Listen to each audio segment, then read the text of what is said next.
ठीक है, चलो। तो 3 अजम्पशंस आपको अगर याद होगा तो हमने लास्ट लेक्चर में 3 अजम्पशंस देख लिए थे। वो 3 अजम्पशंस क्या क्या थे? पहला था plane section remains plane before and after bending. दूसरा अजम्पशन हमारे पास क्या था? दूसरा था कि जो मैक्सिमम स्ट्रेन, जो मैक्सिमम स्ट्रेन इन कंक्रीट, वो लिमिट कितने तक लिमिट था? वो 0.0035 तक। थर्ड था जो stress strain curve of concrete under compression, हमने देख लिया था कि वो आइडियलिस्टिक क्या था, कैरेक्टरिस्टिक क्या था, और लास्ट में डिजाइन क्या था। तो ये सारी चीजों की हमने अच्छी खासी बातें कर ली थी। नेक्स्ट की अगर बात करें तो चलते हैं फोर्थ अजम्पशन पे। ठीक है, आई होप नेक्स्ट पे चले। तो क्या है हमारे पास? फोर्थ अजम्पशन ही है। ठीक है, फोर्थ अजम्पशन ये बोल रहा है कि टेंसाइल स्ट्रेंथ जो है कंक्रीट की, फोर्थ अजम्पशन पे ध्यान दीजिएगा, tensile strength of concrete is ignored. Concrete is ignored. हम ये बोलते हैं कि कंक्रीट की टेंसाइल स्ट्रेंथ को हम क्या कर रहे हैं? इग्नोर करके चल रहे हैं। कंक्रीट की टेंसाइल स्ट्रेंथ को क्या कर रहे हैं? इग्नोर करके चल रहे हैं। इसका बहुत सिंपल सा मतलब है कि न्यूट्रल एक्सिस के नीचे हम मान ही नहीं रहे हैं कि कंक्रीट एग्जिस्ट करता है। इसका सिंपल क्या मतलब है कि न्यूट्रल एक्सिस के नीचे हमारे लिए कोई कंक्रीट नहीं एग्जिस्ट कर रहा है। मतलब हम कंक्रीट का वहां कुछ मान ही नहीं रहे। मतलब न्यूट्रल एक्सिस में जितना भी न्यूट्रल एक्सिस के नीचे या जो भी टेंसाइल फोर्स है न्यूट्रल एक्सिस के नीचे, वो पूरा का पूरा कौन ले रहा है? मेरा रीइंफोर्समेंट ले रहा है। तो न्यूट्रल एक्सिस के नीचे हम क्या कर रहे हैं? हम किसको कंसिडर नहीं कर रहे हैं? कंक्रीट को कंसिडर नहीं करके चल रहे हैं। क्लियर है? चले फिफ्थ लिखिएगा, stress strain diagram of steel under compression. Stress strain diagram of steel under compression and tension, under compression and tension is as follows, is as follows। ठीक है, तो जो स्ट्रेस स्ट्रेन डायग्राम है किसका? Steel का, under compression और tension, उसके लिए भी हमें आईएस कोड ने क्या किया है? हमें उसका भी तरीका प्रोवाइड किया है कि हम किस तरीके से उसको हम कंसिडर करके चलेंगे, किस तरीके से उसको कंसिडर करके चलेंगे। तो यहां पे देखो, अगर मैं आपसे सबसे पहले बात करूं for mild steel, for mild steel, ठीक है, तो देखिएगा और माइल्ड स्टील अगर बात करें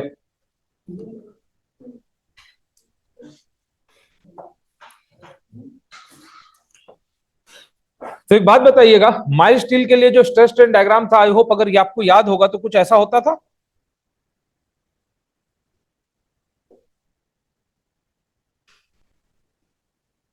माइल्ड स्टील के लिए स्ट्रेस स्ट्रेन डायग्राम कुछ ऐसा होता था।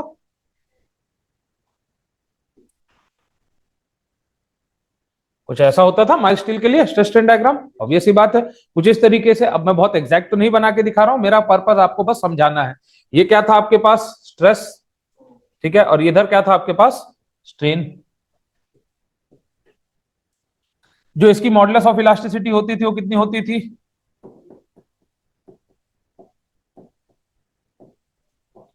2 इंटू 10⁵ न्यूटन पर एमएम स्क्वायर क्या होती थी? Modulus of elasticity. ये जो एंगल है ये अप्रोक्सीमेटली आपका ग्रेटर देन 89 डिग्री। अप्रोक्सीमेटली क्या होता था? वो 90 के ही आसपास, बट इतना हम लोग इतना माइन्यूटली उसको नहीं देख पाएंगे, तो हमारा पर्पस समझना है। तो ये जो पॉइंट था लोअर यील्ड पॉइंट के करस्पॉन्डिंग हमने क्या माना था? यील्ड स्ट्रेस माना था, एफ वाई। हमने क्या माना था? Yield stress F Y. अब देखो एक चीज समझना कि आपका पूरा का पूरा जो एलएसएम है उसमें हम हमेशा सबसे पहले स्ट्रेन निकालते हैं। उस स्ट्रेन पे हम देखते हैं कि कितना स्ट्रेस है, तभी तो डिजाइन होगी। क्योंकि अगर मुझे पता चल जाए मेरे बॉडी में कितना स्ट्रेन आ रहा है, उस स्ट्रेन के करस्पॉन्डिंग अगर मुझे स्ट्रेस पता चल जाए, तभी तो मैं उस पर कितना लोड लगाऊंगा पता चलेगा। मान लो अगर मेरे बॉडी में 10 mm का स्ट्रेन आ रहा है, उसके करस्पॉन्डिंग अगर मेरे बॉडी का स्ट्रेस उतना है तो मैं 10 ही mm के रिगार्डिंग लोड लगाऊंगा ना। तो मैं हमेशा क्या निकालूंगा? स्ट्रेन। और उस स्ट्रेन के करस्पॉन्डिंग क्या लगाऊंगा? यील्ड स्ट्रेस देखूंगा कि यील्ड स्ट्रेस डेवलप हो रहा है कि नहीं। अगर मान लो स्ट्रेन वैल्यू ऑफ 10 mm पे अगर यील्ड स्ट्रेस डेवलप हो रहा है, तो हमें 10 mm का स्ट्रेन चाहिए रहेगा, तभी तो वो यील्ड स्ट्रेस पे पहुंचेगा। क्योंकि हमें स्टील की यील्डिंग करवानी है। हमें स्टील की क्या करवानी है? पूरे एलएसएम में हमें स्टील की क्या करवानी है? यील्डिंग करवानी है। क्योंकि तभी तो वो क्या देगा? डक्टाइल फेलियर देगा। ठीक है ना? तो इसके लिए अब ये तो क्या था? ये एक्चुअल कर्व था। ये कौन सा कर्व था? एक्चुअल, मतलब जो हमें पता है। किसके लिए? माइल्ड स्टील के लिए। ये क्या था? Actual curve. अब आईएस कोड का काम क्या है? आईएस कोड का काम क्या है? आपकी जिंदगी को आसान करना। आईएस कोड का काम क्या है? आपकी जिंदगी को आसान करना। एज पर आईएस कोड क्या कंसिडर करता है देखो, ठीक है, एज पर आईएस कोड क्या कंसिडर करता है देखो। अब एक बात बताना,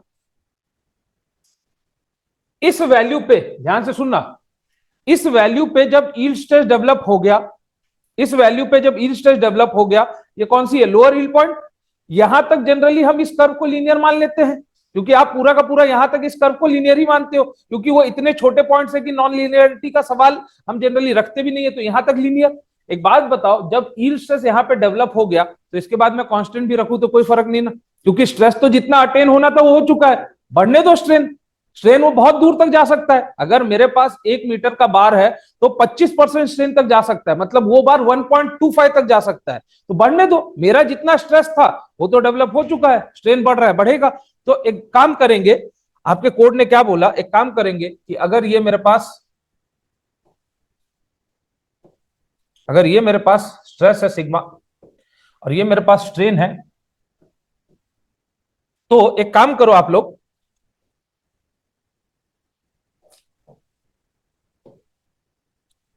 यहां तक कैसा मान लो, कहां तक? जहां पे एफ वाई डेवलप हो रहा है, क्या डेवलप हो रहा है, और उसके बाद क्या मान लो, स्ट्रेट लाइन। यहां पे एफ वाई डेवलप हो गया, एफ वाई डेवलप हो गया, बिल्कुल सर। बट क्या एक बात बताना, क्या ये डिजाइन कर्व है? ये कौन सा कर्व है? आइडियलिस्टिक। डिजाइन के टाइम पे हम क्या करते हैं? फैक्टर ऑफ सेफ्टी से उसको डिवाइड करेंगे। तो ये कैसा कर्व आया? ये कैसा कर्व आया? Idealistic curve. मुझे डिजाइन कर्व चाहिए, इसमें डिजाइन कर्व के लिए एफ वाई से क्या करेंगे? डिवाइड करेंगे 1.15। ये पोर्शन तो लीनियर ही चलेगा, ये पोर्शन लीनियर ही रहेगा। तो यहां पे क्या आएगा? कोई एक ऐसी पॉइंट होगी जहां पे क्या मिलेगा? F Y by 1.15। और यहां से फिर क्या करो? स्ट्रेट कर दो। ये कौन सा कर्व मिला? Design curve. अब जरा एक बात बताना, क्या क्या इस बात से एग्री करते हो यही वो स्ट्रेन की वैल्यू है जिसपे यील्ड स्ट्रेस डेवलप हो जाएगा? यही वो स्ट्रेन की वैल्यू है? यस और नो? इधर नहीं है ना, रुको जरा एक बात बताइएगा आप लोग सब, अगर एग्री करते हो यही वो स्ट्रेन की वैल्यू है जहां पे माइल्ड स्टील में यील्ड स्ट्रेस डेवलप होगा? यही वो स्ट्रेन की वैल्यू है। तो क्या अगर मुझे इस स्ट्रेन को निकालना हो, मैं निकाल सकता हूं ये स्ट्रेन वैल्यू? क्योंकि तभी मुझे पता चलेगा ना कि माइल्ड स्टील में यील्ड स्ट्रेस कब डेवलप हुआ, जब आपके स्ट्रक्चर में इतना स्ट्रेन आ जाएगा, उस समय से मेरे स्टील की यील्डिंग स्टार्ट हो जाएगी। निकाल सकते हैं? मेरे स्टील की क्या स्टार्ट हो जाएगी? यील्डिंग स्टार्ट हो जाएगी। तो स्ट्रेन बेस्ड अप्रोच है, तो पहले तो मुझे स्ट्रेन पता होना चाहिए। तो एक बात बताओ, इस स्ट्रेन को निकालने के लिए कैसा है? ये 90 डिग्री है, 90 डिग्री है। अगर ये 90 डिग्री है तो tan थीटा निकाल लेंगे। ये क्या हो जाएगा? थीटा। ये थीटा ले लेंगे। ये 90 डिग्री है, tan थीटा निकाल लेंगे। tan थीटा क्या हो जाएगा? ये वाला और ये वाला परपेंडिकुलर बाय बेस। तो एक बात बताना, tan थीटा क्या लिख सकते हैं? परपेंडिकुलर वाला कंपोनेंट एफ वाई बाय 1.15, यही कंपोनेंट है ना वो, और डिवाइडेड बाय स्ट्रेन। जरा फिर से एक बात बताना, ये tan थीटा जो है कहीं ना कहीं स्लोप है इसका, इसका स्लोप ही तो है। और slope of stress strain curve क्या होता है?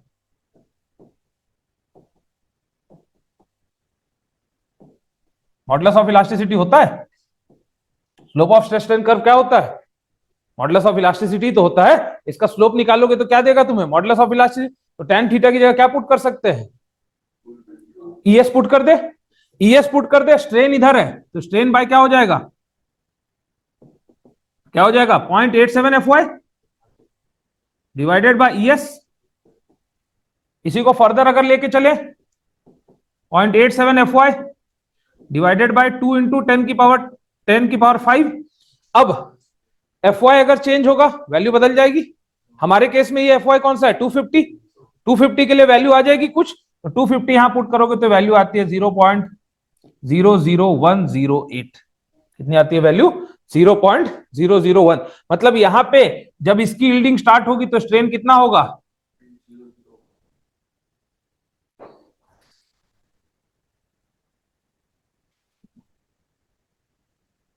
भाई बंद नहीं हो जाना बस।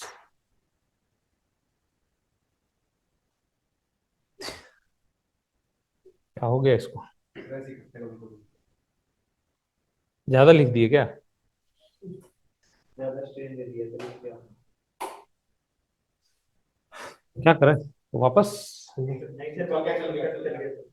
कितना आ जाएगा? 0.0010। मतलब इस वैल्यू ऑफ स्ट्रेन पे आपका क्या डेवलप हो जाएगा? इस वैल्यू ऑफ स्ट्रेन पे इसकी यील्डिंग स्टार्ट हो जाएगी। वहां से अब आपका स्ट्रेस कितना रहेगा? स्ट्रेन तो बढ़ेगा, स्ट्रेस की वैल्यू क्या रहेगी? हम 250 मान के चलेंगे।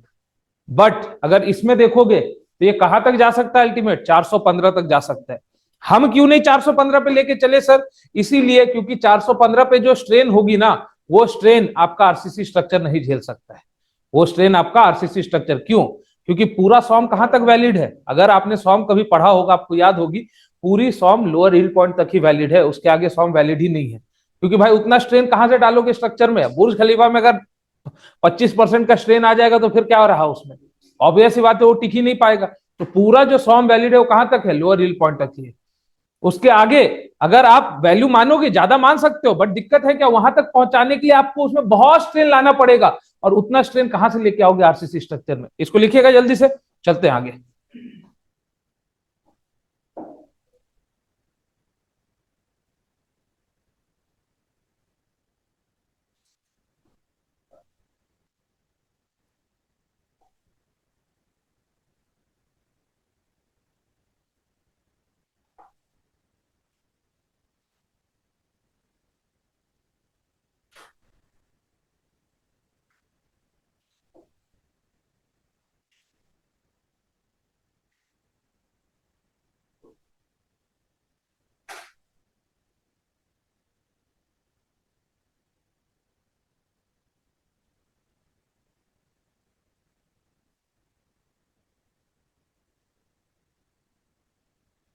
भाई क्लियर है ये सभी को? चलें आगे।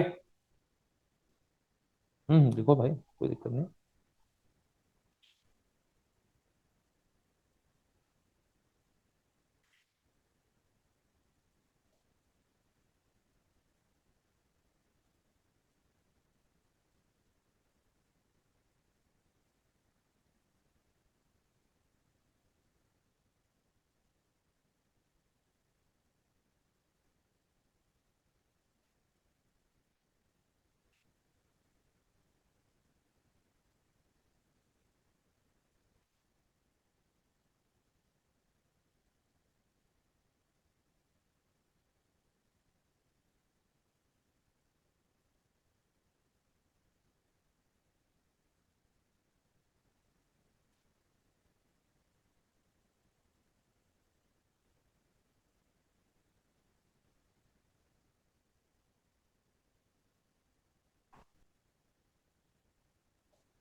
चलिए लिख लिए भाई।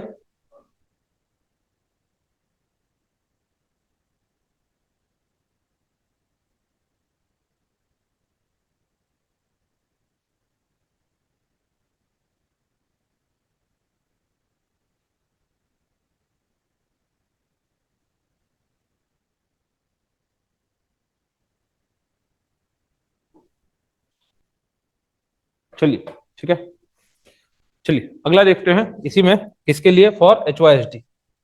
ठीक है, किसके लिए हो जाएगा? For H Y S D. देखो एच वाई एस डी कुछ और नहीं है। एच वाई एस डी एक तरीके का माइल्ड ही स्टील है। बस स्टील में होता क्या है ये भी सुनते जाओ। स्टील जब आप मैन्युफैक्चर करोगे ना, तो एक तो पॉसिबिलिटी है आप उसका इंग्रेडिएंट चेंज कर दो, कार्बन बढ़ाओ कम करो, अलॉयज बढ़ाओ कम करो, तो उसमें तो स्टील बदल जाएगा, no doubt. But H Y S D steel और माइल्ड स्टील में फर्क क्या है? स्टील में बेसिकली क्या होता है, स्टील पहले मोल्टन फॉर्म में होता है। आप उसको स्टील को क्या करके गर्म करके ले जाते हो? मोल्टन फॉर्म में। कहां पे? 1300-1400 डिग्री सेल्सियस तक आप उसको गर्म करके मोल्टन फॉर्म में ले जाते हो। फिर मोल्टन फॉर्म मतलब लिक्विड फॉर्म, और वहां से उसको हम क्या करते हैं? सॉलिडिफाई करना चालू करते हैं, सॉलिड बनाना। तो स्टील को अगर आप ठंडा कैसे कर रहे हो? क्योंकि आप 1300 से उसको ठंडा करके नॉर्मल टेम्परेचर पे लाओगे। तो स्टील को अगर आप हवा में ठंडा करोगे ना, अलग स्टील बनेगा। पानी में ठंडा करोगे, अलग स्टील बनेगा। अगर आप उसको और अलग तरीके से ठंडा करने की कोशिश करो, अलग स्टील बनेगा। तो इसमें क्या होता है, किसके अंदर आपका जो HYSD होता है, जो ईल्ड प्लेट्यू वाला पार्ट होता है ना, हम खींच के ईल्ड प्लेट्यू वाले पार्ट को हटा देते हैं, वापस से हम अनलोडिंग करते हैं। मतलब कभी अगर आप कर्व देखोगे HYSD का, तो वो कर्व माइल्ड स्टील के ही जैसा स्टार्टिंग में चलता है, बट कहां तक, ईल्ड प्लेट्यू तक। ईल्ड प्लेट्यू के बाद वह अनलोडिंग कर देते हो, आप अनलोडिंग करोगे तो वापस जीरो, और वहां से जब लोड लगा के खींचना चालू करते हो तो जो नया स्टील आपको मिलता है वही HYSD होता है माइल्ड स्टील जैसा ही, बस फर्क क्या होता है, बनाने का तरीका अलग है। किसको भी बनाने का क्या, ठंडा करने का, मतलब उसको आप खींचते रहते हो, कहां तक लेके जाते हो, ईल्ड प्लेट्यू तक, उसके बाद आप उसकी अनलोडिंग कर देते हो। अनलोडिंग करे, ग्राफ कहां पे आ जाएगी, जीरो स्ट्रेस पे, और वहां से जब आप लोडिंग लगाना चालू करोगे तो जो नया स्टील आपको मिलता है उसी को क्या कहा जाता है, वही HYSD होती है। तो ग्राफ देखो कैसा होगा HYSD का,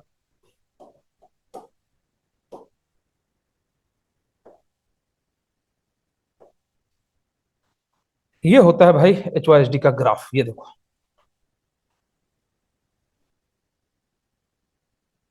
ऐसा कुछ होता है, ये होता है HYSD कर्व, HYSD का एक्चुअल कर्व, समझे। तो HYSD का एक्चुअल कर्व देखोगे तो आपने क्या किया, ये ऐसे बना था, ये देखो आप इसको बना उसी तरीके से रहे थे, ये देखो यहां तक लेके गए, ये लेके गए, सॉरी, आप माइल्ड स्टील के ही जैसा है ये, बस ये देखो, ये ऐसा है, ऐसा है, और जैसे ही यील्ड प्लेट्यू पे पहुंचे आपने इसकी अनलोडिंग कर दी, और वापस से जैसे ही आप लोड लगाना चालू करोगे तो ये जो कर्व निकल के आया यही HYSD का कर्व है।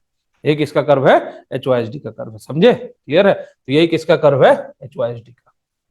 TMT बार में क्या हो जाता है, वो थर्मोमैकेनिकली ट्रीटेड बार है, मतलब थर्मल प्रोसेस और मैकेनिकल, ठंडा भी हो रहा है हम खींच भी रहे हैं, ये सारे स्टील को पहले ठंडा करते हैं फिर खींचते हैं। बट TMT बार में क्या होता है, उसको ठंडा करते हुए हम उस पर मैकेनिकल प्रोसेस भी लगा रहे हैं, इसलिए उसको थर्मल मैकेनिकली ट्रीटेड बार बोला जाता है, मतलब ठंडा भी हो रहा है और उसको खींचा भी जा रहा है। तो उससे क्या होती है, उसके अंदर एक सॉफ्ट कोर बन जाता है, सॉफ्ट पियरलाइट कोर बन जाता है, जो आपका अंदर एक सॉफ्ट कोर होता है, ठीक है, जो डक्टिलिटी देता है।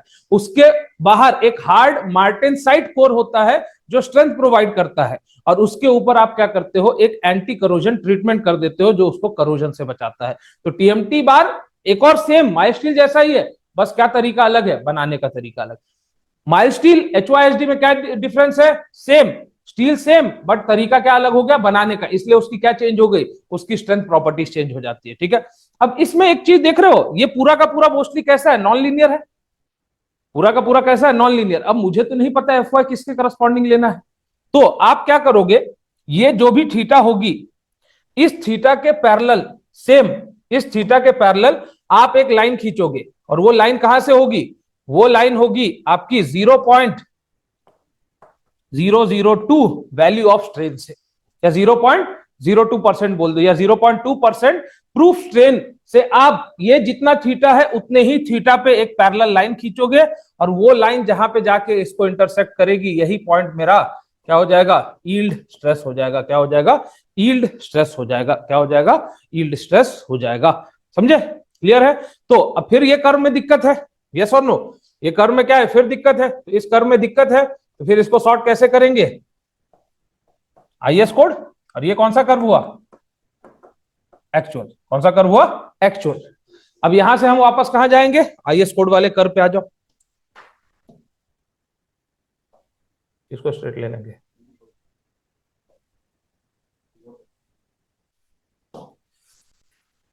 अब देखो इसमें, देखो पिछले पिछले केस में तो आपने क्या किया था, लोअर रील पॉइंट तक आपने लीनियर मान लिया था, तो यहाँ पे अब दिक्कत है, यहाँ पे आपका कोड क्या कहता है, FY वाली वैल्यू है, FY क्या है यहाँ पे, यील्ड स्ट्रेस है। अब कोड क्या कहता है, आप FY का 80%, मतलब FY को क्या करो, 0.8 से डिवाइड करो, FY को, या 0.8 टाइम्स ऑफ FY लो, क्या लो आप, 0.8 टाइम्स ऑफ FY, क्या लेंगे हम, 0.8 टाइम्स ऑफ FY। तो ये FY कहीं पे एक जगह होगी, ठीक है, अभी हमें उसका नहीं पता FY कहाँ है, 0.8 टाइम्स ऑफ FY लो, वहां तक इसको क्या मानो, लीनियर मानो, वहां तक क्या मानो, इसको लीनियर मानो, कहां तक, 0.8 टाइम्स ऑफ FY पे, कहां पे, 0.8 टाइम्स ऑफ FY, ये जो पॉइंट है क्या है, 0.8 टाइम्स ऑफ FY, यहां से FY तक इसको कैसा मानो, पैराबोलिक, ये क्या है, FY, और वहां से फिर जाने दो जहां तक जाता है, ठीक है। ये ऐसा कर्व आपको देखने को मिलता है, ये बेसिकली ऐसा कर्व आपको देखने को मिलता है। अब ये कैसा कर्व हुआ? आइडियलिस्टिक एफ वाई है ना, ये कैसा कर्व हुआ? आइडियलिस्टिक कर्व हुआ। अब इसी में हम क्या करेंगे, देखो अब हमें क्या चाहिए, हमें तो डिजाइन कर्व चाहिए। तो F Y divided by 1.15, F Y divided by 1.15, तो यहां पे कहीं आएगा वो। अब ये एफ वाई डिवाइडेड बाय 1.15 क्या आएगा? 0.87 एफ वाई, ये आ जाएगा। और 0.87 एफ वाई को फिर से हम क्या करेंगे, उसका 0.8 टाइम्स लेंगे। 0.87 एफ वाई का 0.8 टाइम्स ले ले, कितना आ जाता है वैल्यू, या डायरेक्टली 0.8 एफ वाई है तो 0.8 एफ वाई, ठीक है ना, उसका एक वैल्यू ले लेंगे एफ वाई डिवाइडेड बाय 1.15, तो 0.87 एफ वाई आ गया।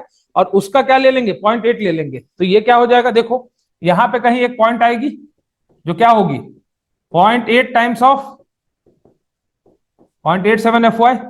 तो यहां तक तो लीनियर ही चलेगा, कोई दिक्कत नहीं है। यहां से यहां तक पैराबोलिक, और यहां से फिर क्या है ये, ठीक है, समझे, क्लियर है। 0.87 एफ वाई दिख रहा है। अब ये कर्व कैसा है, डिजाइन, ऐसा है डिजाइन। अब फिर से मुझे यहां पे क्या चाहिए, स्ट्रेन की वैल्यू चाहिए। जरा सा एक बात बताना आप लोग, अगर स्ट्रेन की वैल्यू चाहिए तो स्ट्रेन ये है, ठीक है। जब ये कर्व बनी थी तो ये इसके पैरेलल चली थी, इसके पैरेलल ही तो आप लेते थे। और कहा 0.002 से, तो ये वैल्यू तो मुझे ऑलरेडी पता है कि नहीं, 0.00। अब मुझे कौन सा स्ट्रेन निकालना है, ये, तब ये क्या कहलाएगा, टोटल स्ट्रेन। अब एक बात बताना, फिर से ये क्या है 90 डिग्री। आपको पता है मॉडुलस ऑफ इलास्टिसिटी क्या होती है, 2 × 10⁵ न्यूटन पर mm स्क्वायर। अगर ये फिर से राइट एंगल ट्रायंगल, फिर से ये वैल्यू बाय ये वैल्यू, नहीं सॉरी, ये वैल्यू बाय ये वैल्यू बेसिकली आपका, क्योंकि ये थीटा है ना, ये थीटा है, तो ये वैल्यू बाय ये वैल्यू क्या देगा, tan थीटा। फिर से क्या निकाल के देगा, tan थीटा। तो tan theta is equal to अगर हम लिखेंगे तो tan theta is equal to क्या आएगा, 0.87 F Y divided by strain, 0.87 F Y divided by strain. Strain क्या हो जाएगी 0.87 F Y by E S, और टोटल स्ट्रेन क्या हो जाएगा, टोटल स्ट्रेन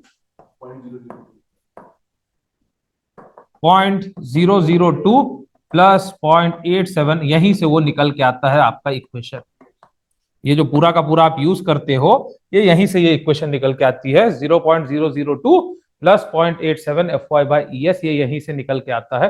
अब आपको ये दोनों कर्व मैंने बता दिया है, इसको लिखिए, देन विल मूव फर्दर, ठीक है भाई। इसको लिखिए, समझने की कोशिश कीजिए, then we will move further. Okay है सभी को? एक बार मुझे कमेंट करके बताइएगा समझ में आया, फिर आगे चलते हैं।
ठीक है, लिखिए।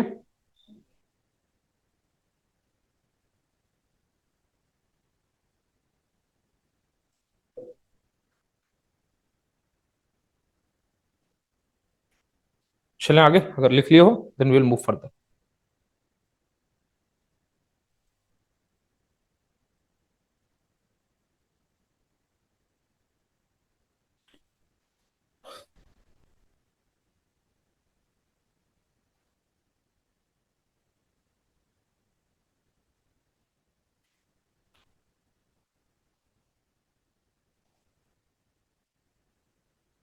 ठीक है, आई होप यहां तक आपको क्लियर होगा।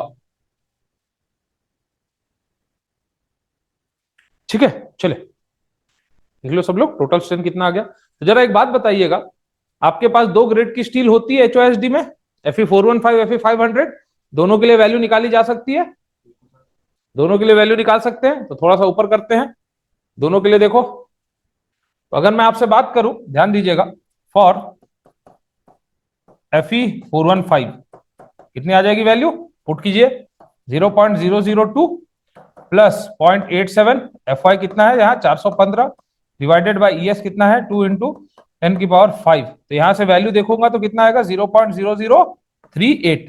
तो ये Fe415, Fe500 के लिए यही वैल्यू कितनी हो जाएगी, Fe500 ये हो जाएगी आपकी 0.0042। ठीक है,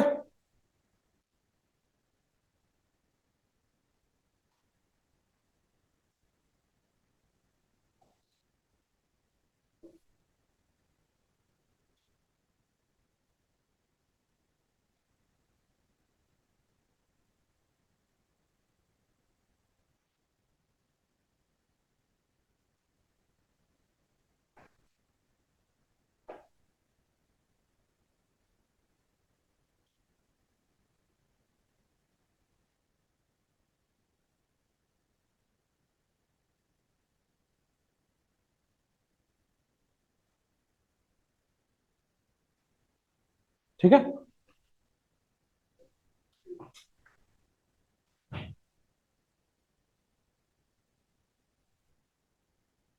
चलिए आगे।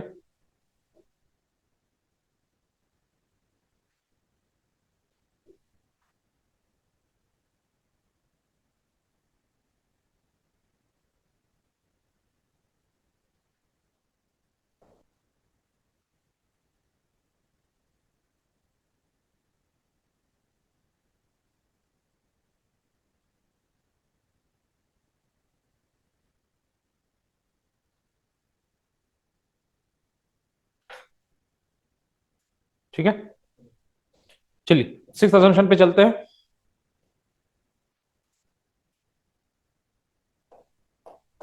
क्या बोल रहा है, maximum strain in tension steel at the time of failure, the maximum strain in tensile steel at the time of failure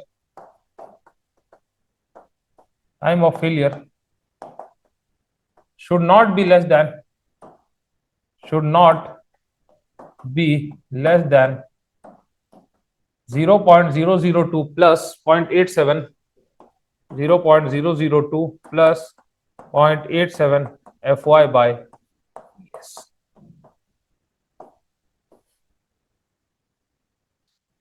तो जो मैक्सिमम स्ट्रेन होगी, ध्यान से सुनिएगा, at the time of failure maximum strain आपके टेंशन स्टील में इससे कम नहीं होनी चाहिए।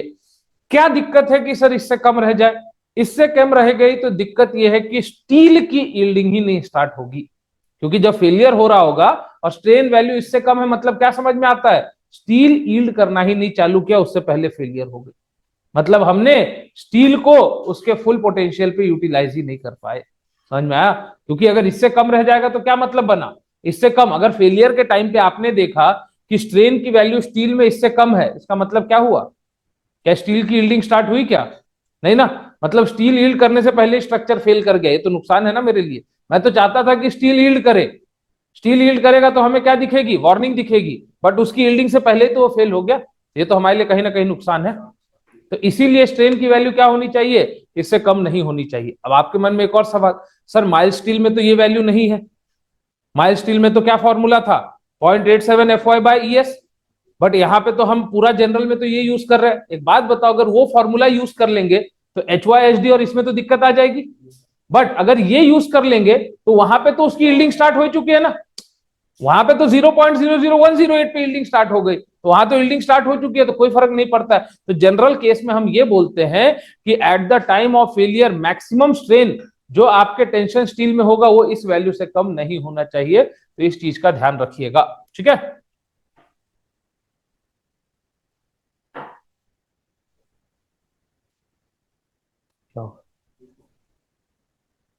हम्म, 6 हो गए ना भाई, अब क्या चाहिए तुम्हें?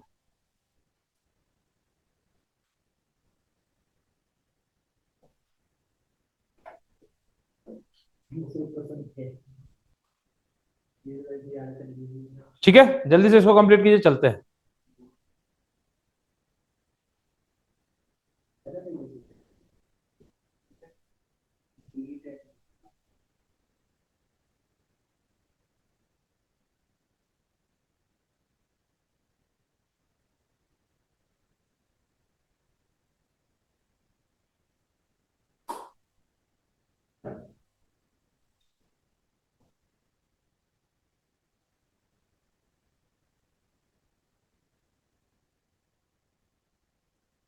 ठीक है, चले, चलिए अगला हेडिंग लिखिएगा, based on above assumptions. Based on above assumptions, देखिएगा। चलिए भाई आगे, जल्दी से बता रहा, सभी लोग लिख लियो यहां तक, सभी लोग लिख लियो।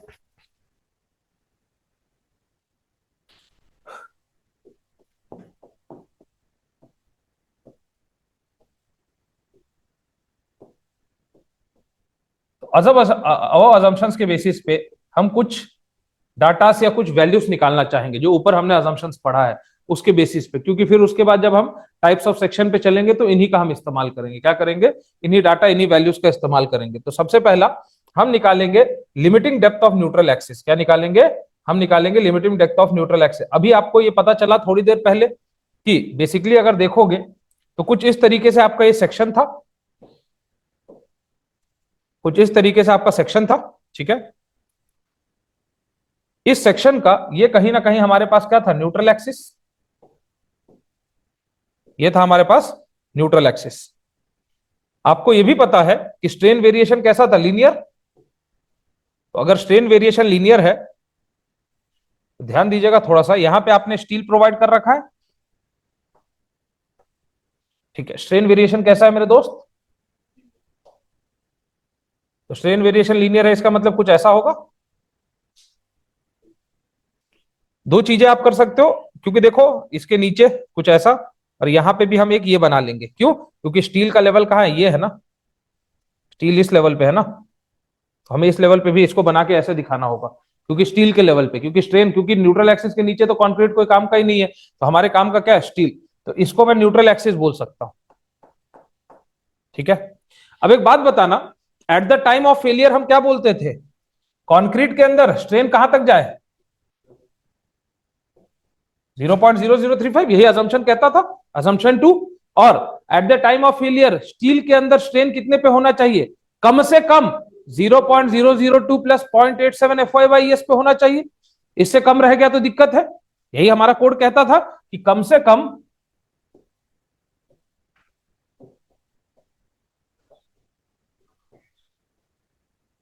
इस पे होना चाहिए, इस पे होना चाहिए, यही तो कहता था कोड कि सर इतना तो कम से कम होना चाहिए।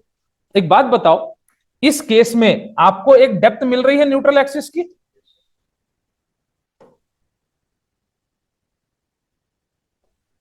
इस केस में आपको एक डेप्थ मिल रही है न्यूट्रल एक्सिस की, इसको हम बोलेंगे एक्सयू लिमिटिंग। क्या बोलेंगे? एक्सयू लिमिटिंग। जरा एक बात बताओ, अगर अगर एक्सयू लिमिटिंग ऊपर या नीचे शिफ्ट हो सकता है, पॉसिबिलिटी है ना, एक्सयू लिमिटिंग ऊपर या नीचे, नीचे कब शिफ्ट होगा, जब ये वैल्यू कम हो। सिंपल सोच के देखो ना, अगर मान लो नीचे कब शिफ्ट होगा, एक्सयू को आपको नीचे, क्योंकि कंक्रीट में तो इससे ऊपर नहीं जा सकते, कंक्रीट छोड़ो, अगर एक्सयू ये वैल्यू अगर कम रह गई तो कुछ ऐसा कर्व बनेगा, समझे ना, ये वैल्यू अगर कम रह गई मतलब किससे, 0.002 प्लस 0.87 FY/ES पे पहुंचा, तो एक्सयू नीचे शिफ्ट कर सकता है, एक्सयू कहाँ जा सकता है? अरे भाई न्यूट्रल एक्सिस यहाँ पे आ गया ना, अब तो एक्सयू कहाँ चले जाएगा? नीचे ही शिफ्ट करेगा ना। बट हमारा कोड ये तो अलाउ करता ही नहीं है। कोड क्या कहता है? At the time of failure maximum strain की वैल्यू इतनी होनी ही चाहिए, यही कहता है कोड। तो नीचे तो नहीं ले जा सकते हैं। पॉसिबिलिटी क्या है? हाँ, ज्यादा हो सकता है केस से, बिल्कुल ज्यादा करवा सकते हैं। देखो इसकी तो पॉसिबिलिटी एग्जिस्ट करती है। ये देखो, ये हो सकता है क्या? बिल्कुल हो सकता है, क्यों नहीं? इसकी पॉसिबिलिटी बिल्कुल एग्जिस्ट करती है।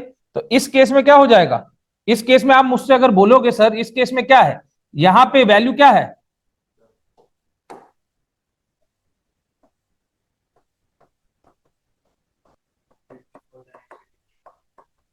एक्सयू मोर देन एक्सयू लिमिटिंग, बहुत बढ़िया, शाबाश। आज अवार्ड देंगे तुमको क्लास के बाद। कैसा अवार्ड लेना चाहोगे भाई? हम्म।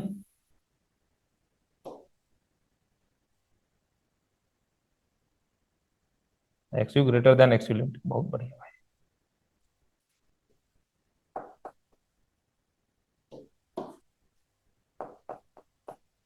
ये बना नया डेप्थ। इसको हम क्या बोल सकते हैं? एक्सयू बोल सकते हैं। इसको एक्सयू बोल सकते हैं। हमारे केस में क्या होना चाहिए? एक्सयू एक्सयू लिमिटिंग से हमेशा कम होना चाहिए, क्योंकि तभी तो हमारे पास क्या रहेगा? तभी हमारे पास कौन सा फेलियर नहीं होगा? अगर हमेशा एक्सयू एक्सयू लिमिटिंग से कम रहा तो हमेशा आपके पास कैसा फेलियर होगा? डक्टाइल फेलियर, ब्रिटल फेलियर नहीं होगा। क्यों? क्योंकि हम चाह रहे हैं कि स्टील यील्ड करे। तो मैं बोल सकता हूं हमेशा एक्सयू क्या होना चाहिए?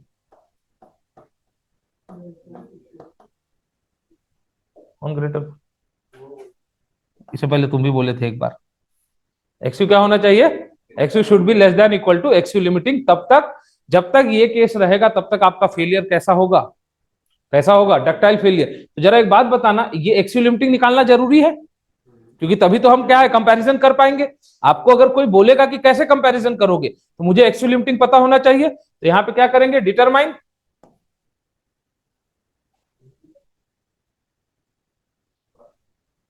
क्या? भाई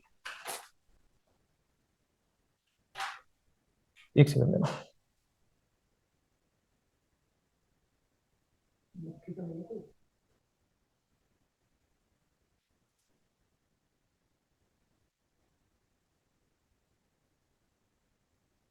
ठीक है, ये भी visible है। ठीक है, डिटरमाइनिंग एक्सयू लिमिटिंग वैल्यू।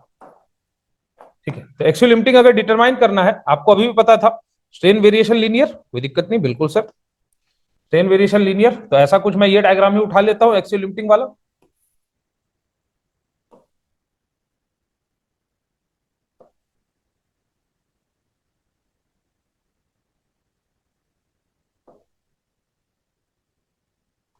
तो एक्सयू लिमिटिंग का जब केस हम उठाते हैं तो जरा बताइएगा, एक्सयू लिमिटिंग का जब केस उठाते हैं तो उस केस में यहां पे स्ट्रेन की वैल्यू कितनी हो जाएगी?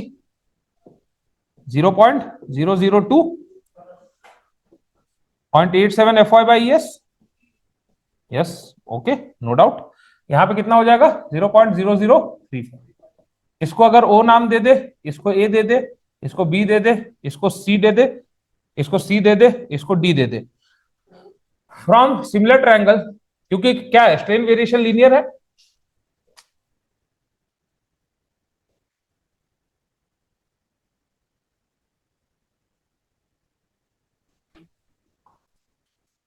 From similar triangle, similar triangle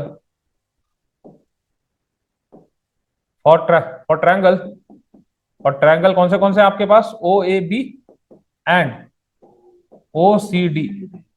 for triangle O A B and O C D, और फ्रॉम सिमिलर ट्रायंगल हम बोल सकते हैं A B by O A is equal to क्या बोल सकते हैं? सी डी बाय ओ सी। कुछ भी लगा दो, ओ ए बाय ए बी लगा दो, या ओ सी बाय सी डी लगा दो, कुछ भी लगा दो। ऊपर नीचे ओ से भी तो रहना, हाँ उल्टा नहीं लगा सकते हैं। तो अगर ए बी बाय ओ ए लगा रहे हैं तो हम क्या लगा देंगे? सी डी बाय ओ सी। ठीक है सर, अगर ये लगा देंगे तो देखो ए बी कितना है? 0.0035। ओ ए कितना है? एक्चुअल लिमिटिंग क्या होगा?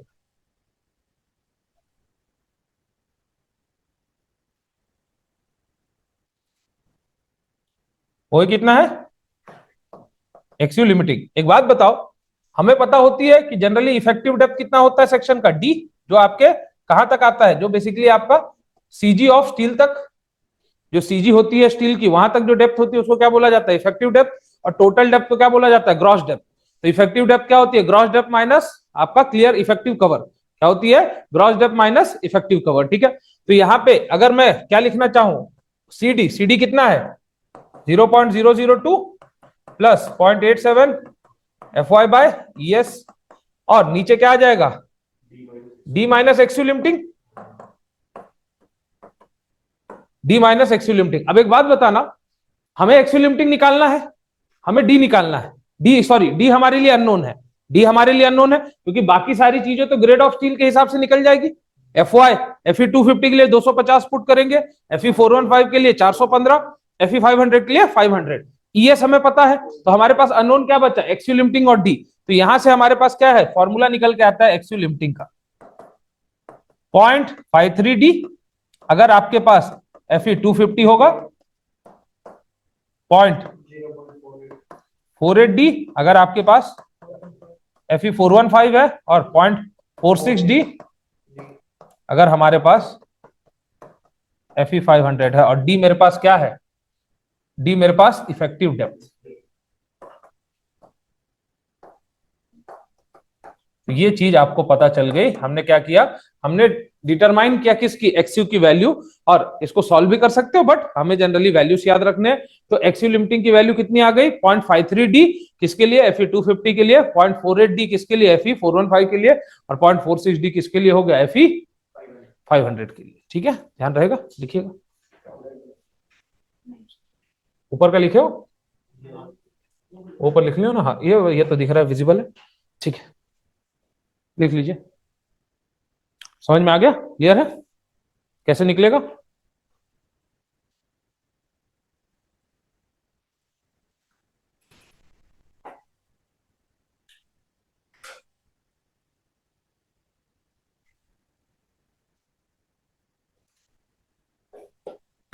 गिव मी 1 मिनट, लोग लिखिए, आ रहा हूं।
कैन यू मूव फर्दर, चले भाई जल्दी बताइएगा, एक ही बार लिखोगे, दोबारा नहीं लिखना है। एक ही बार पेपर निकाल लेना है, हाँ? हम्म?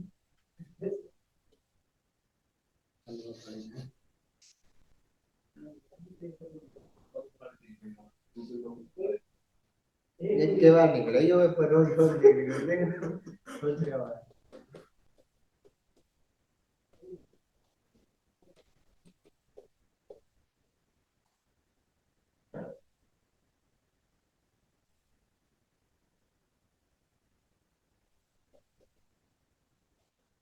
एनालिसिस करनी पड़ेगी स्ट्रेस ब्लॉक की।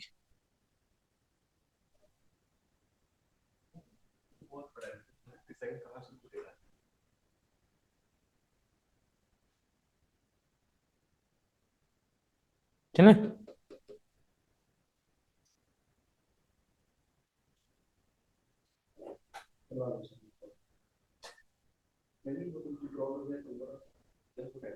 ठीक है, चलिए देखो पीडीएफ आपको मिलेगा ही, लिखना है बेसिकली पीडीएफ, तो इसके बाद में हाँ फोटो ले लिया करो फिर आराम से, क्योंकि ऑनलाइन वाले तो क्या है मोस्टली उनको पीडीएफ मिल ही जाता है आज, है कि नहीं? हो गया? नहीं भाई मैं बाहर, मेरी मतलब हो गया।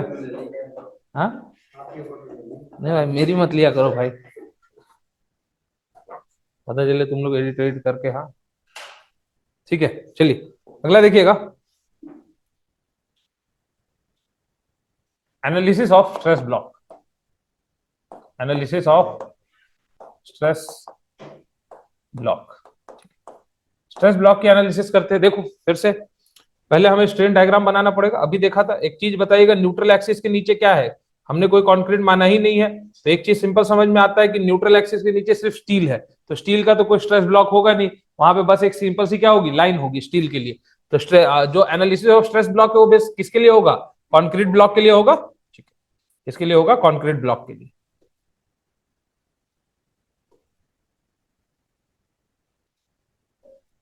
ठीक है, ये देखो, ठीक है, ये फिर से आपका पास कहा गया, ये फिर से आपके पास आ गया न्यूट्रल एक्सिस। इस सब्जेक्ट में डायग्राम ही दुनिया भर के। ठीक है, ठीक है। अब स्ट्रेन की जब बात करते हो तो ध्यान दीजिएगा थोड़ा सा, स्ट्रेन की जब हम बात करेंगे तो हमने क्या बोला था, 0.002 तक कैसा था ये, एक वैल्यू हमने स्ट्रेन की मानी थी बीच में कहीं, 0.002 याद है? ये स्ट्रेन की वैल्यू थी ना 0.002, वहां तक हमने इसको कैसा पैराबोलिक माना था? कौन सा? अरे कंक्रीट का स्ट्रेस ब्लॉक है, मतलब क्या, कंक्रीट का स्ट्रेस ब्लॉक कल पढ़े थे, 0.002 तक स्ट्रेन, फिर वहां से 0.0, क्या क्लास से पहले दे दिए, ले लिए थे क्या कुछ? नशे में तो नहीं हो भाई? हाँ लग तो रहा है देख के, हाँ ये बेड़ा पार रहा है भाई। ठीक है चलो, तो ये देखो, आपको पता था कि ये जो स्ट्रेन की वैल्यू है 0.002, यहां तक हमने इसको कैसा माना था? पैराबोलिक माना था। और उसके बाद ये कैसा था आपका? उसके बाद कैसा था? रेक्टेंगुलर। यही था हमारे पास। और स्ट्रेस की वैल्यू कितनी थी जहां पे 0.0035, क्यों? क्योंकि ये वैल्यू कितनी है 0.0035, और यहाँ पे स्ट्रेस कितना डेवलप हो रहा था? 0.45 एफसी के, यस और नो? तो हमें क्या करना है, हमें हमें एनालिसिस करनी है स्ट्रेस ब्लॉक की। स्ट्रेस ब्लॉक की एनालिसिस करना है तो क्या निकाल ले, एरिया निकाल ले स्ट्रेस ब्लॉक का। एनालिसिस में क्या करेंगे, हम एरिया ही तो निकालेंगे स्ट्रेस ब्लॉक का, ठीक है ना? But area of stress block निकालने के लिए भी एक दिक्कत है, हमें ये तो वाला डायमेंशन पता है कि 0.45 सी के, ये डायमेंशन पता है क्या? अभी नहीं ना, तो पहले वो डायमेंशन निकालेंगे। तो फिर से मान लो ये O P Q, P dash Q dash, हमने क्या बोला, O P Q P dash Q dash, क्योंकि हमें क्या चाहिए, हमें ये दो पॉइंट्स चाहिए। कौन से दोनों पॉइंट्स है सर? हम ये दो पॉइंट्स निकालने में इंटरेस्टेड है। ये देखो, ये इसको ए मान लेते हैं और इसको बी मान लेते हैं, ठीक है? कुछ भी मान सकते हो, ऊपर वाले को ए मान लो, इसको भी मान लो, कोई फर्क नहीं पड़ता है। ये आपका ए, ये आपका बी, ठीक है? ये हो गया ए, ये हो गया बी। फिर से लगाते हैं, from similar to find A and B. From similar triangle, क्या क्या हो जाएगा? सिमिलर ट्रायंगल, दोनों ट्रायंगल सिमिलर ही तो है क्योंकि लीनियर ही तो है। अगर लीनियर है तो बोल सकते हो OP by P Q, OP by P Q is equal to क्या हो जाएगा? OP dash by P Q dash, OP dash by P dash Q dash ना, हाँ पी डैश क्यू डैश। और जरा सा मुझे ये बताना ये टोटल क्या हो जाएगा? एक्स क्यूब है, न्यूट्रल एक्सिस की डेप्थ है ना, टोटल क्या हो जाएगा? टोटल हो जाएगा एक्स क्यूब, टोटल क्या हो जाएगा? X cube. जरा सा ये बताइएगा, अब देखो क्या बोल सकते हैं हम? ठीक है ना, हाँ बराबर है, ठीक है। तो देखो, हाँ ओपी की वैल्यू कितनी है? ओपी की कितनी है? बी। ओपी की कितनी है? हाँ ओपी कितनी है आपके पास? B divided by P Q कितना है? 0.002 is equal to OP dash, OP dash क्या हो जाएगा? ओपी डैश एक्स यू, और इधर नीचे क्या आ जाएगा? 0.0035। तो अगर मुझे बी चाहिए तो ये क्या आ जाएगा? 0.002 यहां divided by 0.0035 into x you. ये मुझे दिख रहा है 5 और 7, क्योंकि 20, 5 चौके 20, 5 सते 35, उसे काट सकते हैं। तो ये क्या आ जाएगा? 4/7, 4/7 आ जाएगा, क्योंकि 4 इंटू 5 कितना होता है? अगर उससे काटोगे तो कितना आ जाएगा? 4/7 आ जाएगा। तो बी इज इक्वल टू कितना आया? 4/7 एक्स यू हो गया। बी इज इक्वल टू कितना आया? 4/7 X U. B is equal to कितना आ गया? 4/7 एक्स यू। तो बी की वैल्यू यहां लिख सकते हो 4/7 एक्स यू। मतलब मैं क्या बोल रहा हूं, ये वाली वैल्यू कितनी है? 4/7 एक्स यू। और अगर टोटल एक्स यू है, जरा सा मुझे बताना कि अगर टोटल एक्स यू है तो ए क्या हो जाएगा?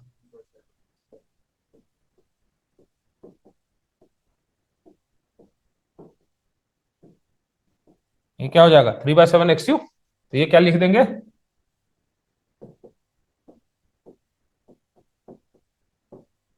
ये ए क्या आ गया? 3/7 एक्स यू।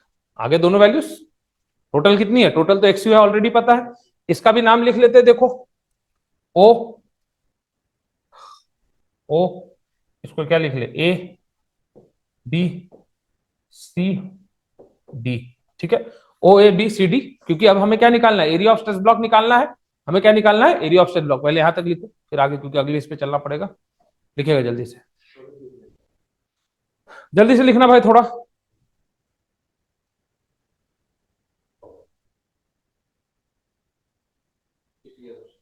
लिख लिए?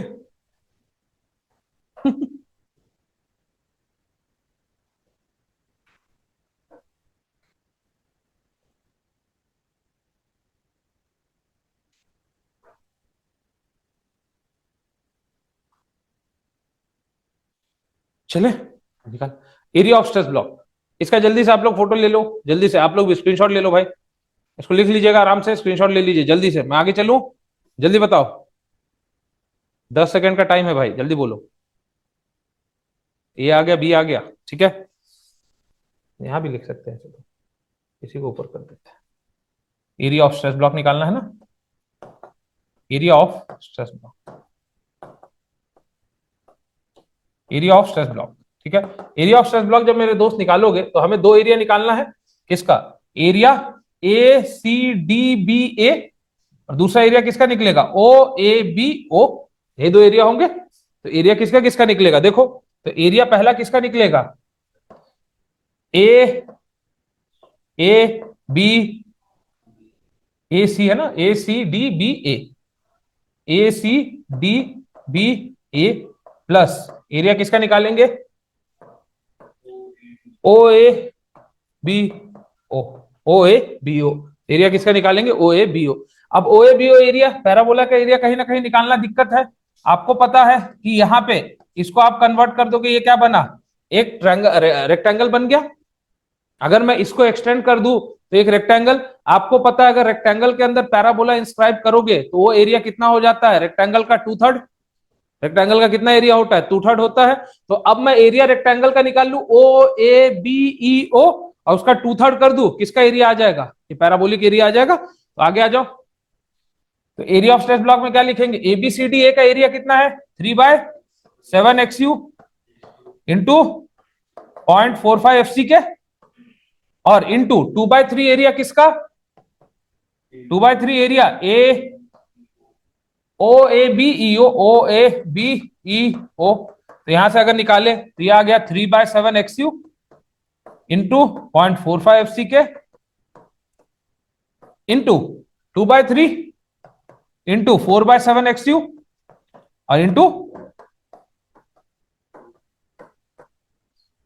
ठीक है, और यहां से एरिया निकालोगे तो आपको ये एरिया आ जाता है 0.36 FC के into XU। Area of stress block कितना आता है? 0.36 इंटू FC के इंटू XU। ये हो जाता है आपका एरिया ऑफ स्ट्रेस ब्लॉक। ये हो जाता है आपका एरिया ऑफ स्ट्रेस ब्लॉक। जल्दी से अब इसको लिखिए, आपके पास 2 मिनट का टाइम है सभी लोगों के पास। और नहीं अगर लिखोगे तो आपको पीडीएफ कल तक, तो क्योंकि देखो नाइट तक अपलोड इसलिए नहीं हो पाता, कोई होता नहीं है यहाँ पे, तो कल आपको आफ्टरनून तक इसकी पीडीएफ मिल जाया करेगी, ठीक है ना? तो अगर आप मुझे पीडीएफ के लिए मैसेज भी करोगे तो आफ्टरनून या मॉर्निंग 10 o'clock के बाद ही अपलोड होगा, क्योंकि उसी समय तक कोई ना कोई आएगा फिर यहाँ, क्योंकि नाइट में आपकी क्लास लेट नाइट तक चलती है 8 बजे तक, तो फिर कोई होता नहीं है, ठीक है? अगर जल्दी होती तो मैं अपलोड करवा देता, ठीक है?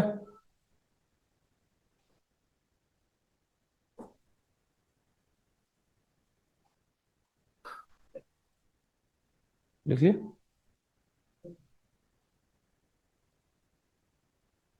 समझ में आ रही है आरसीसी?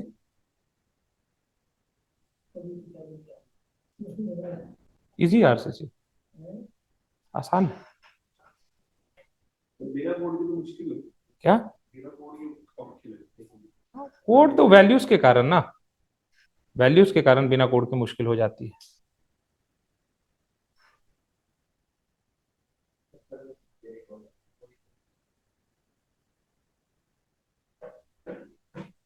चले भाई, मनीष, प्रियंका, रविंद्र, सचिन, एके, ये लिख लियो।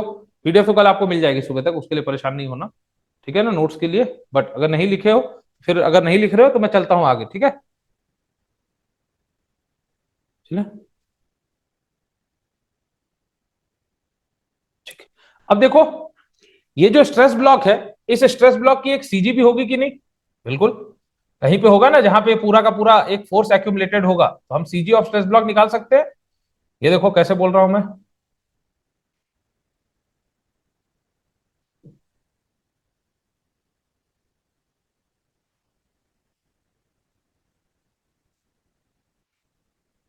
ठीक है, देखो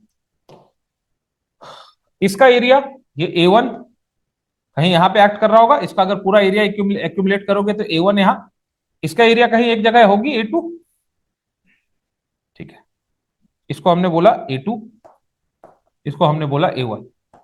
A1 कहीं ना कहीं टॉप फाइबर से Y1 पे लग रहा होगा, ऐसे ही निकालते हैं सीजी, ठीक है?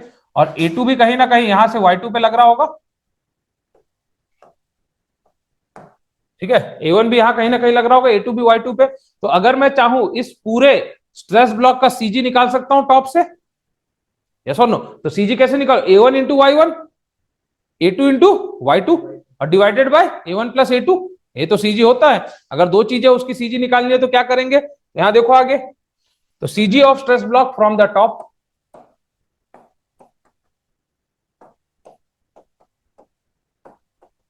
अब ध्यान रखना टॉप फाइबर से निकाल रहे हैं, फ्रॉम टॉप फाइबर क्या हो जाएगा?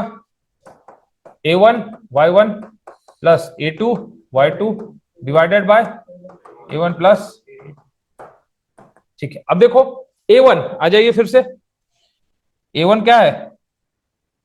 0.45 FC के इंटू 3/7XU।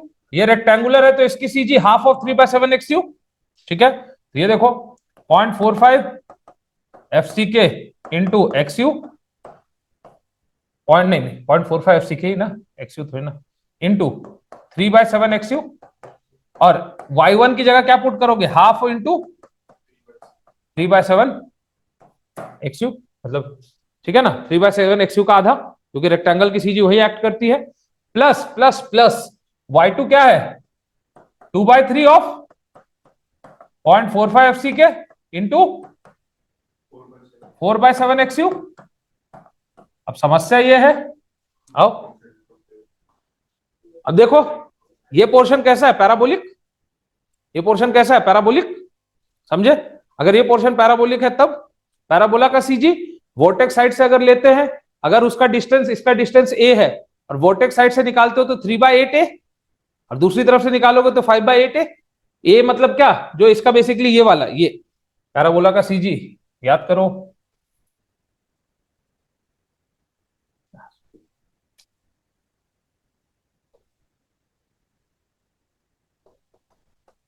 ये अगर ए है तो इसका सीजी अगर वोर्टेक्स के साइड से देखोगे, ये वोर्टेक्स है, वोर्टेक्स के साइड से सीजी कितना होता था,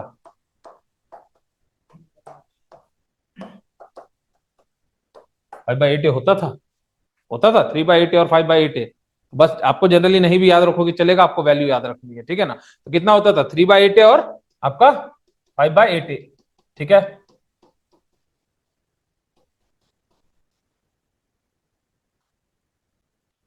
तो अगर इसको लिखे यहां तो हमारे केस में क्या है, हमारे केस में वोर्टेक्स के साइड से ले रहे हैं, तो हमारे केस में क्या हो जाएगा, तो हमारे केस में y2 क्या हो जाएगा, पहले तो 3/7 एक्सयू ऐड करेंगे प्लस 3/8 ए की वैल्यू क्या है 4/7 एक्सयू।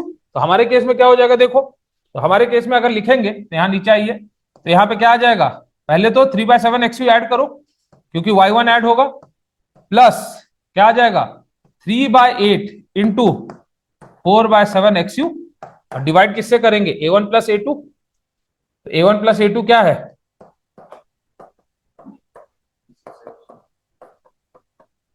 हाँ उसको डायरेक्ट भी लिख सकते हैं क्योंकि a1 प्लस a2 तो हमने निकाल रखा है 0.36 एफ सी के इंटू एक्सयू। पूरा इसको सॉल्व करते हो तो जो वैल्यू आती है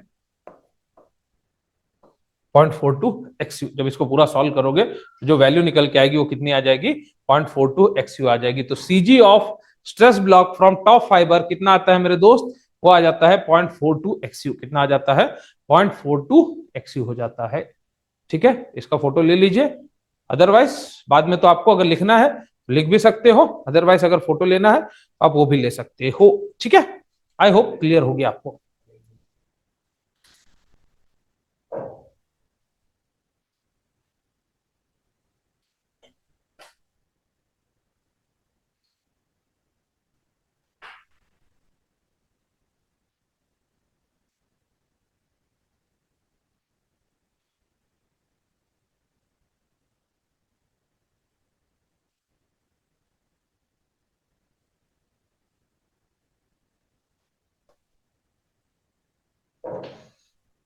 लिमिट स्टेट वाला चैप्टर आपका यहाँ पे खत्म होता है, लिमिट स्टेट वाला चैप्टर आपका यहाँ पे खत्म होता है। अब हम लोग चालू करेंगे सिंगली रीइंफोर्स सेक्शन और डबली रीइंफोर्स सेक्शन। क्या क्या एलएसएम पढ़ लिया तो मतलब क्वेश्चन एलएसएम से ही आ जाएंगे, बहुत बढ़िया। ऐसा तो भाई एलएसएम पूरा, अभी पूरा एलएसएम पे ये अगर नहीं पता है तो अब आगे तक ये कुछ हो ही नहीं सकता है। तो ये फाउंडेशन थी उसकी आगे की जितने भी टॉपिक्स है उसकी। ऐसा तो है ना कि ये पढ़ लिए तो बस हो गया, ऐसे सारे क्वेश्चन आ जाएंगे। हाँ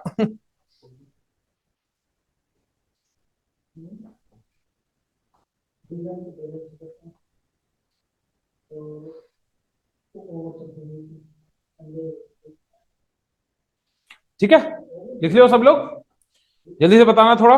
नेक्स्ट टॉपिक स्टार्ट करें या कल, बताओ भाई, आज शुरू करें या कल सिंगली रीइंफोर्स सेक्शन। 20 मिनट में कहा भाई, सिंगली रीइंफोर्स सेक्शन के लिए 1.5 घंटा भी कम पड़े।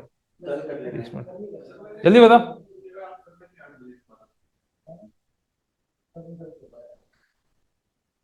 बताओ भाई जल्दी स्टार्ट कर दे या कल।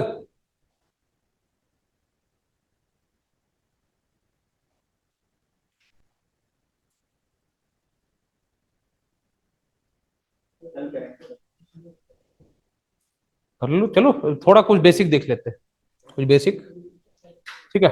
नेक्स्ट नेक्स्ट चैप्टर हमारे पास, नेक्स्ट टॉपिक है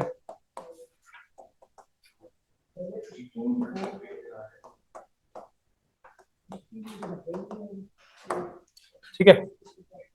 चलिए नेक्स्ट चैप्टर हमारे पास singly reinforce section.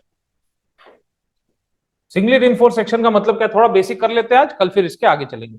Singly reinforce section का मतलब क्या है, अगर आपने जो रीइंफोर्समेंट है वो सिर्फ टेंशन साइड में प्रोवाइड कर रखा है, आपने रीइंफोर्समेंट कहां पे प्रोवाइड किया है, सिर्फ टेंशन साइड में, तो ऐसे मेंबर को क्या बोला जाता है, ऐसे सेक्शन को सिंगली रीइंफोर्स सेक्शन बोला जाता है। तो आप क्या डिफाइन करोगे, if reinforcement is provided in tension zone only then section is classified as singly reinforce section. तो हम लिख सकते हैं if reinforcement if reinforcement is provided in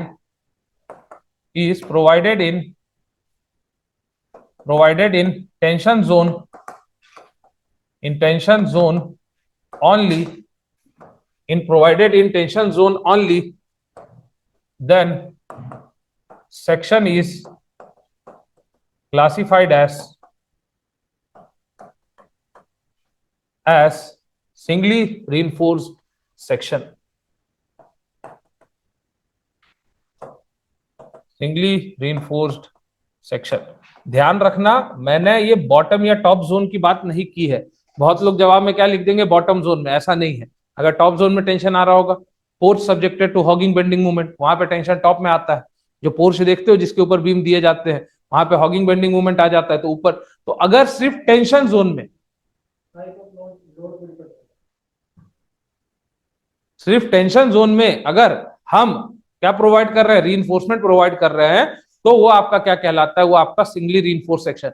हम लोग जनरली इसलिए बोलते हैं क्योंकि हमारे केस में मोस्टली सैगिंग बेंडिंग मूवमेंट ही आता है, तो इसीलिए हमारे केस में बॉटम में टेंशन आता है, तो हम मोस्टली बॉटम में ही अगर सिर्फ क्या प्रोवाइड कर रहे हैं, रीइंफोर्समेंट प्रोवाइड कर रहे हैं, तो जनरल कंसिडरेशन में बोल देते हैं singly reinforcement. But singly reinforce section का मतलब होता है अगर आपने क्या प्रोवाइड किया है, अगर आपने सिर्फ टेंशन जोन में रीइंफोर्समेंट प्रोवाइड किया है, तो उसको हम लोग क्या बोलते हैं, उसको हम लोग सिंगली रीइंफोर्स सेक्शन बोलते हैं।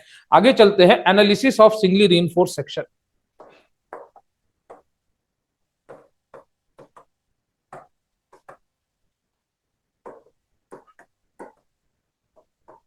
Analysis of singly reinforce section. देखिएगा, लिख बाद में लेना भाई, आप लोग आराम से बाद में लीजिएगा जब पीडीएफ मिलेगा, ठीक है ना। तो अभी मैं पढ़ा देता हूं। तो देखो, एक सेक्शन कंसिडर किया, मान लो मैंने कुछ इस तरीके से, ये देखो, मान लो एक सेक्शन कंसिडर किया, ठीक है, ये मान लो कोई एक सेक्शन था,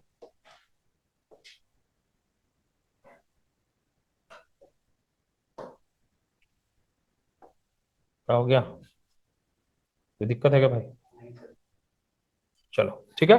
तो हमने क्या किया, एक सेक्शन कंसिडर किया, उस सेक्शन को देखो, उस सेक्शन में हमने क्या कर रखा है, हमने रीइंफोर्समेंट भी प्रोवाइड कर रखा है। क्या है, रीइंफोर्समेंट भी प्रोवाइड। तो एक बात बताओ, जब इसका क्रॉस सेक्शन देखोगे, ये तो लॉन्गिट्यूडनल सेक्शन मैंने आपको दिखाया, उसको काट दिया है मैंने, ठीक है ना। एक लॉन्गिट्यूडनल सेक्शन है, एक कट सेक्शन है। तो अगर मैं इसका क्रॉस सेक्शन बनाऊं, जरा सा ये बताइएगा, ये रेक्टेंगुलर होगा कुछ ऐसा, इसका क्रॉस सेक्शन ऐसा ही दिखेगा, यस और नो। यहां पे हमने क्या कर रखा है, स्टील प्रोवाइड कर रखा है, स्टील का कुछ सर्टेन एरिया होगा, इसकी विड्थ होगी बी, सेक्शन की अंदर की तरफ बोर्ड के अंदर कुछ विड्थ होगी बी, ये क्या हो जाएगा, इफेक्टिव डेप्थ डी, ठीक है, ये क्या हो जाएगा आपके पास, इफेक्टिव डेप्थ डी। यहां तक तो किसी को कोई दिक्कत नहीं। बी क्या है, width of the section, D क्या है, इफेक्टिव डेप्थ। इफेक्टिव डेप्थ अगर ग्रॉस डेप्थ दे दे, तो यहां से यहां तक जो बेस से लेके इसके सीजी तक का डिस्टेंस है, उसको हम इफेक्टिव कवर बोल देते हैं। आगे बात करेंगे इन चीजों। अब इसका देखो, इस पे लोड आ रहा है, मान लो मैंने क्या बोला, इस पे कुछ ऐसा लोड आ रहा होगा, तो इसके कारण इस पे क्या बनेगा, सैगिंग बेंडिंग मूवमेंट आएगा, क्योंकि बेंडिंग मूवमेंट आएगा, सैगिंग बेंडिंग मूवमेंट, उसके कारण क्या होगा, स्ट्रेन आएगा। स्ट्रेन वेरिएशन कैसा होता है, ऐसा होता है स्ट्रेन वेरिएशन। अगर स्ट्रेन वेरिएशन मेरे दोस्त लीनियर होता है, तो हमने क्या बोला था, at the time of failure इस पॉइंट पे स्ट्रेन किससे ज्यादा होना चाहिए, मैं बोल सकता हूं ग्रेटर देन इक्वल टू,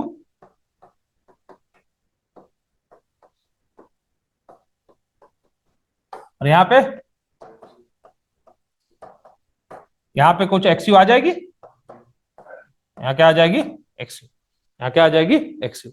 इसी के करस्पॉन्डिंग स्ट्रेस डायग्राम बन सकता है,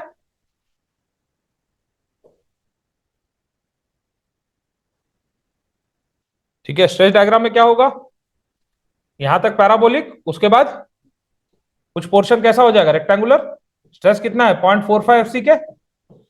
जरा एक बात बताइएगा, इस स्ट्रेस के करस्पॉन्डिंग एक कंप्रेशन आएगा यहाँ पे सी। पूरे के पूरे एरिया ऑफ स्ट्रेस ब्लॉक को, अगर पूरे स्ट्रेस ब्लॉक का क्या होगा, उसमें कंप्रेशन स्ट्रेस है, कंप्रेसिव स्ट्रेस है, और किसके अंदर, कंक्रीट के अंदर। उस पूरे कंक्रीट का एक कंप्रेशन फोर्स हो सकता है सी, क्योंकि उसके अंदर स्ट्रेस है। उस स्ट्रेस के मदद से आप क्या निकाल सकते हो, फोर्स निकाल सकते हो जो कहीं एक जगह लग रहा होगा। ऐसे ही स्टील के लेवल पे क्या आ रहा होगा, टेंसाइल फोर्स आ रहा होगा। स्टील के लेवल पे क्या आ रहा होगा, टेंसाइल फोर्स टी आ रहा होगा। ये इन दोनों के बीच का लीवर आर्म, कंप्रेशन और टेंशन के बीच का जो डिस्टेंस है उसको लीवर आर्म बोल सकते हैं। ठीक है, तो ये चीज यहां तक सभी को क्लियर होगी, आई होप, इसमें तो कोई दिक्कत नहीं। तो जरा एक बात बताइएगा, ये टेंसाइल कितना लोगे, 0.87 एफ वाई इंटू एस, क्योंकि स्ट्रेस कितना है 0.87 एफ वाई, और उसको एरिया से मल्टीप्लाई कर दो, टेंशन फोर्स आ जाएगा। स्ट्रेस कितना है 0.87 एफ वाई, एरिया से मल्टीप्लाई कर दो, टेंशन फोर्स आ जाएगा। तो सबसे पहला काम मेरा क्या होगा, एक्सयू निकालना, क्योंकि जब तक एक्सयू नहीं पता चलेगी तब तक मुझे बैलेंस के बारे में, ओवर रीइंफोर्स अंडर रीइंफोर्स नहीं पता चलेगा। तो मेरा पहला काम क्या होगा, to determine depth of neutral axis, और डेप्थ ऑफ न्यूट्रल एक्सिस के लिए कंप्रेशन टेंशन को बराबर कर दो, क्योंकि न्यूट्रल एक्सिस पे क्या होगा, C is equal to T. तो पहला काम क्या रहेगा मेरा, to determine depth of neutral axis. तो हम बोल सकते हैं to determine depth of neutral axis, compression is equal to tension. जरा एक बात बताइएगा, अगर मुझे कंप्रेशन निकालना है, तो इस कंप्रेशन को निकालने के लिए क्या करेंगे, ये एरिया ऑफ स्ट्रेस ब्लॉक है पूरा, क्या करेंगे, पूरे विड्थ से मल्टीप्लाई कर देंगे, area of stress block into width, volume आ जाएगा। और वही वॉल्यूम ही तो होता है कि जो उसके अंदर एरिया सबस्टेंड है वो क्या होता है, वॉल्यूम। या तो एक छोटा सा आप उसमें से पोर्शन निकाल के उसको इंटीग्रेट कर दो उतने के लिए, या डायरेक्टली आप एरिया ऑफ स्ट्रेस ब्लॉक को किससे मल्टीप्लाई कर दो, 20 से। तो क्या निकाल के दे देगा तुम्हें, तो तुम्हें क्या निकाल के दे देगा, उसका पूरा का पूरा टोटल कंप्रेशन। ऐसे ही तो हाइड्रोस्टैटिक में भी आप निकालते थे ना, डैम में पूरा एरिया ले लेते थे, एरिया के क्या करते थे, वही तो प्रेशर बन जाता था, जितने दूर के लिए लगता था, वहां लेंथ हम 1 मीटर मानते थे, यहाँ कुछ ना कुछ इसकी विड्थ होगी। ये कुछ ऐसा ही तो बना है, ये देखो,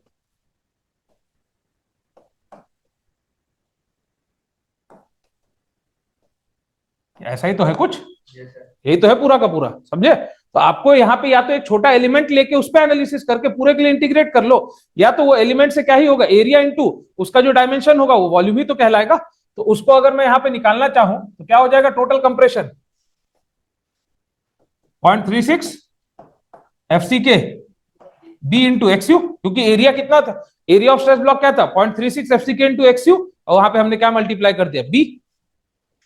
तो यहाँ पे क्या आ जाएगा 0.36 F C K X U into B, और टी कितना है F Y into A S T. तो एक्सयू क्या हो जाएगा,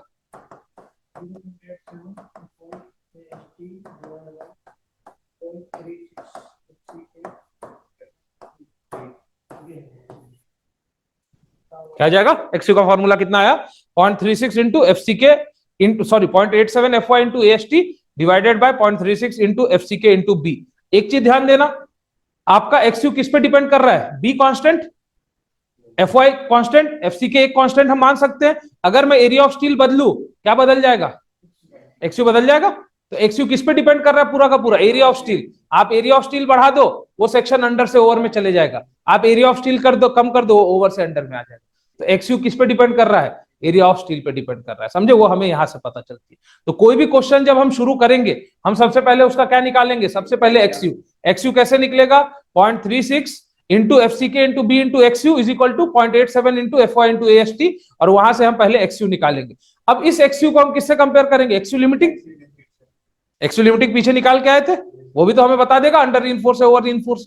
बट उसका पहला क्राइटेरिया क्या होगा, बेस किस पे बेस करेगा, एरिया ऑफ स्टील पे, इस पे बेस करेगा एरिया ऑफ स्टील पे। तो यहां तक लिखिएगा, उसके बाद फिर क्लास खत्म करेंगे, आगे का कल करेंगे, ठीक है। इसका फोटो ले लीजिए सब लोग, पीडीएफ मिल जाएगी आपको।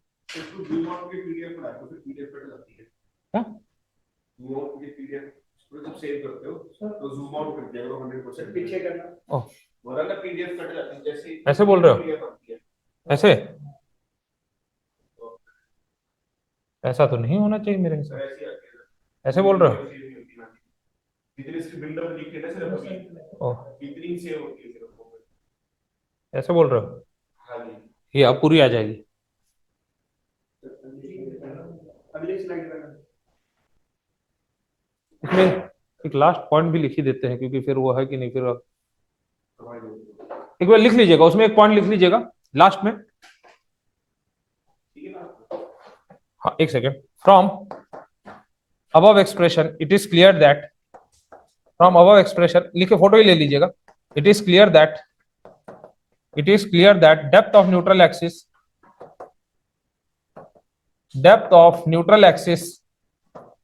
directly depends on area of steel। बहुत ज्यादा क्वेश्चन पूछता है ये एजे में, छोटे मोटे एग्जाम में ये सबसे ज्यादा पूछता है, एरिया ऑफ स्टील। ठीक है, area of steel from above expression it is clear that depth of neutral axis directly depends on area of steel in tension zone।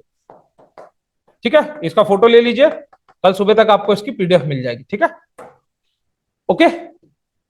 सभी को अगर क्लियर है जस्ट मुझे एक बार बता दीजिएगा कमेंट करके, बाकी कल इसकी डिजाइनिंग करेंगे। ठीक है, इसकी एनालिसिस